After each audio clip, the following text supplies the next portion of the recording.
coming out of the Highland shooting, one has to wonder what lesson, if anything, anyone will draw from this. And I don't want to focus too much on just one piece of media, but sometimes you see something that you feel like you just have to respond to. And I believe, Ben, that you responded to this on Twitter as well. I saw this tweet from NPR. It says, it appears the Highland Park shooting suspect has no ideological or political bent. Yet extremism researchers say these acts may actually be part of a troubling new trend, one that involves dark subcultures that glorify violence and foster nihilism. Oh, well, then that's the only thing to worry about. These dark subcultures that have no ties whatsoever to anything political. I'm not even saying that they necessarily have to have some sort of direct, causal, constant, 100% verifiable link. But the idea that there's no linkages, there's no Venn diagram that we can diagnose the overlap there. To say this person, because they apparently went to Trump rallies, had the Trump flag, whatever, also might have at one point called themselves a liberal. I mean, Dave Rubin calls himself a liberal. I don't understand why someone calling themselves that when it is not reflected in any way in their life is supposed to mean anything. And by the way, more information is coming out every day from people who knew this person and said that they did not just go to one Trump rally. They had been involved in these groups. So we'll see as more of that comes out. But Ben, the idea that we come out of this and literally if there's anything that interrupts a 100% pure narrative, well then we can't say anything. We don't know anything. There is nothing that can be learned from this other than that there's some dark stuff that happens online. And I find it deeply depressing that that is what some, like NPR, we're supposed to consider them serious and reputable. We're supposed to be able to have some sort of respect for them, expectations for them. They're coming out of it saying, what are you gonna do? Nothing political to be learned from this. Yeah, I mean, ultimately, I think it all stems from this, I mean, the media, right? Mainstream media outlets go out of their way to bend over backwards to give undue credit to right wingers. And which is why, this is an explicit tactic that the extreme right uses. They say that they're being racist ironically. They will post Nazi memes and say, oh, it's just a meme, bro. It's just ironic, it's just a meme. Oh, I mean, I'm at this Trump rally, but it's so ironic, right? And but it's not though, it's not. They say it's ironic as a way to inject it into the mainstream. That's the whole point, right? Of course, if you run around saying you're a Nazi, people are gonna correctly hate you because you're a terrible person. But somehow, when the media sees people posting Pepe memes and saying that they're oh, they're just saying this Nazi stuff ironically, then all of a sudden that teeny tiny bit of pretense is enough for so many people in the media to be oh, well, I guess they're just being ironic. And it's just terrible reporting. And it just, I think, stems to this core belief among a lot of people in the media that feel you have to take right wingers at face value, that you have to take everything they say at face value and not think maybe for a second that they might be being dishonest or manipulative in some way. Yeah, I remember a great example of that from a couple of years ago was when the OK symbol was going around and some people, I mean, they weren't really white supremacists. They were just doing it to make other people think that they were white supremacists. So the joke's on you. And I would ask the audience, do you know the difference between doing the OK symbol because you're an actual white supremacist and doing it because you think the idea that you'd be a white supremacist is funny? Because if you do, I'd love to know what it is. Because it sounds like you think this stuff that is life and death for a lot of people is just a joke for you. And I would say that while that may not be exactly at the same point on the white supremacist spectrum as some others, it ain't on the good side of it. I don't think people who take this stuff seriously and understand how life and death it is think that it's fodder for little casual funny jokes. But maybe that's just me. We'll close this segment with one other bit of good news.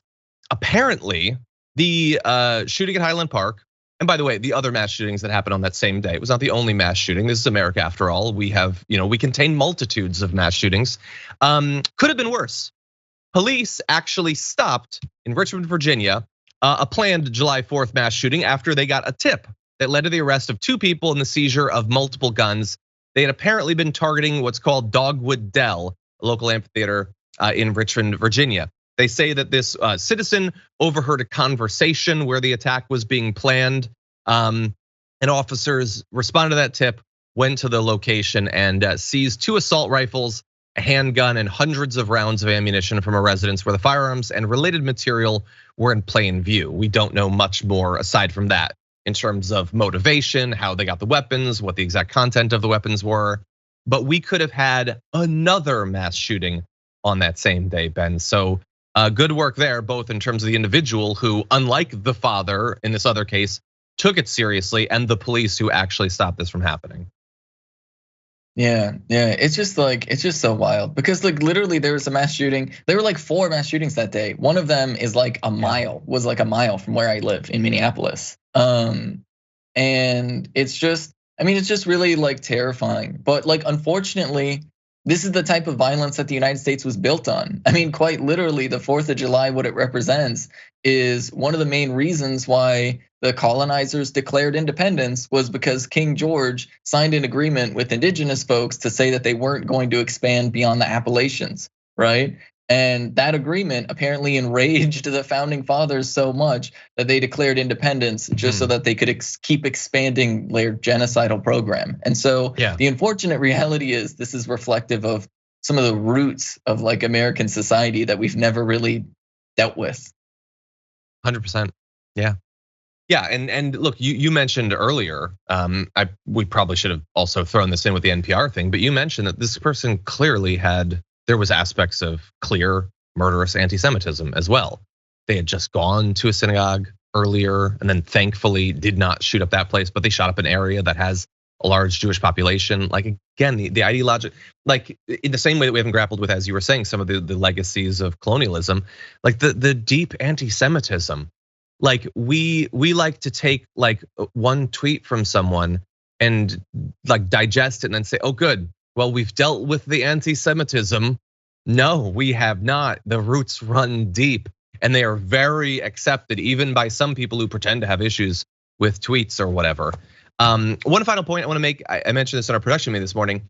So to the people like the Alex Joneses and the Marjorie Greens who believe that literally every mass shooting is a false flag, including, by the way, the one in Highland. Marjorie Greene was saying that on her show that she has for some reason. What about this one? What happened? The government went to all the trouble of arming these 2 individuals, giving them weapons and hundreds of rounds of ammunition. And then what? The people that the FBI chose just oopsie doopsie. We mentioned it in public and the whole thing was sprung. But wait, but I thought the whole government was in on this. So like, was this one not a false flag? Like, can it not be a false flag as long as it stopped? Is it only a false flag as soon as it happens? Did the government just like, oops, we messed up? What a goof. How exactly does that work in the ones that actually get stopped? None of this makes any sense. Yeah, no, I mean, that's like a whole nother thing about how right wingers like, I mean, because the thing is, right? They don't believe that. They don't actually believe that it's a false flag. They just want to find some way to either blame the government or blame the left for mass shootings so that they can justify further violence. But as soon as the further violence happens, then they turn around and pretend, oh, it was the left that did it, or oh, it was, this false flag operation to create even further justification. It's just this self-serving lie that once again, I think a lot of people take at face value, but it serves a very clear political purpose for the right wing that is very dangerous. Yeah, and I would also say, and this is something we occasionally talk about, that the more deranged the theory that you begin to hear from people in positions that are supposed to be serious, like a congresswoman, like a Marjorie Greene, or like from a Tucker Carlson, in continually spreading absolutely insane, impossible theories, you make a mockery of the idea that politics is a serious thing that one could talk about seriously, that one could think about seriously, that has real world serious consequences. You train your audience to think that everything is fair game, everything gets to be a joke that we all get to make fun of. And that's fine for their side. After all, Tucker Carlson and Marjorie Greene have already won the game. They're rich and powerful. They don't need anything to change, and they would very much like for it not to. But if you are someone for whom you have not yet won, that you have been left behind, that you are losing ground economically, things don't get to just be effing games to you, because you can't win playing games. It has to be serious. We have to identify actual problems. We have to figure out the solutions. We have to actually persuade people to do them. We have to be serious, and all along the way, they make a mockery of the idea that any of this even could be serious.